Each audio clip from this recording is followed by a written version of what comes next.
নমস্কাৰ স্বাগতম জনাইছো দা অপিনিয়নলৈ ভাৰতৰ সৰ্ববৃহৎ ৰাজহুৱাভাৱে তালিকাভুক্ত ৰিয়েল এষ্টেট কোম্পানী ডিএলএফৰ 15খন ৰাজ্য আৰু 24খন চহৰত আৱাসিক বাণিজ্যিক আৰু খুচুৰা সম্পত্তি আছে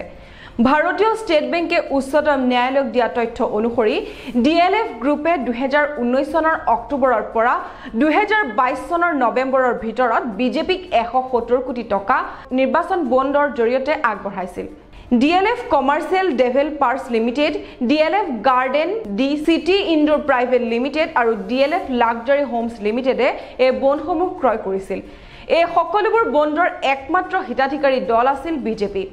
DLF ৰিয়েল এষ্টেট ফাৰ্মখনে বিজেপি দলৰ বাহিৰে আন কোনো দললৈ ৰাজনৈতিক ভাবে ধন দান কৰা তথ্য পোৱা হোৱা নাই উল্লেখ্য যে 2008 চনত প্ৰিয়ংকা গান্ধীৰ স্বামী ৰবাৰ্ট ভাদ্ৰাৰ কোম্পানী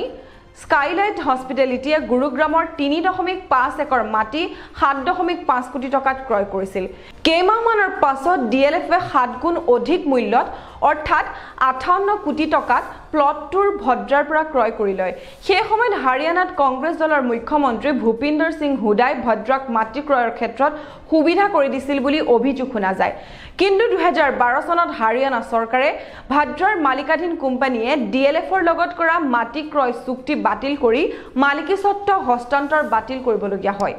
2014 চনৰ নিৰ্বাচনী প্ৰচাৰত ভাৰতীয় জনতা পাৰ্টিয়ে কংগ্ৰেছৰ পৰা ক্ষমতা দখল কৰাৰ সময়ত কংগ্ৰেছ নেত্ৰী সোনিয়া গান্ধীৰ জুৱাই ভাদ্ৰাৰ সৈতে জড়িত ভূমি চুক্তিৰ কথা বিশেষভাৱে প্ৰকাশ পাইছিল 2014 চনত বিজেপিয়ে নিৰ্বাচনী প্ৰচাৰত এই বিষয়টো আলোকপাত কৰি এক বিতৰ্কৰ সৃষ্টি কৰিছিল 2018 চনৰ ছেপ্টেম্বৰ মাহত হাৰিয়ানা আৰক্ষীয়ে গুৰুগ্ৰামত মাটিৰ চুক্তিৰ দুৰ্নীতি আৰু জালিয়াতিৰ অভিযোগ উত্থাপন কৰি ব্যৱসায়ী ৰবাৰ্ট ভাদ্ৰা আৰু ৰিয়েল এষ্টেট কোম্পানী ডিএলএফ গ্ৰুপৰ বিৰুদ্ধে গোচৰ তৰে জালিয়াতি আৰু দুৰ্নীতি প্ৰতিৰোধ আইনৰ ধাৰা অনুসৰি গোচৰত ভাদ্ৰা ভূপিন্দৰ সিং হুডা ডিএলএফৰ কাৰ্যবাহীকে ধৰি অপৰাধমূলক ষড়যন্ত্ৰ প্ৰতাৰণা জালিয়াতি আদি গোচৰ ৰুজু কৰে 2019 চনৰ জানুৱাৰী মাহত ডিএলএফৰ কাৰ্যালয়ত কেন্দ্ৰীয় তদন্তকাৰী সংস্থাই ফাৰ্মখনক ভূমি আবণ্টনৰ আন এটা গোচৰৰ অধিনিয়মত অভিযোগ উত্থাপন কৰি অভিযান চলাইছিল কিন্তু লাহে লাহে সকলো যেন পাহৰণিৰ গৰ্ভত সোমাই গ'ল আচৰিত ধৰণে 5 বছৰৰ পাছত এই গোচৰটোৱে বেলেগ ধৰণৰ ৰূপ ধাৰণ কৰিলে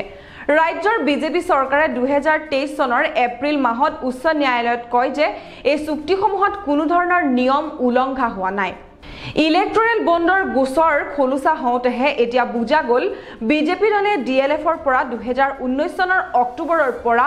2022 চনৰ নৱেম্বৰৰ ভিতৰত বিজেপিক 170 কোটি টকা ঘোষ দিয়ে হাৰিয়ানা চৰকাৰৰ মুখ বন্ধ কৰি ৰাখিছিল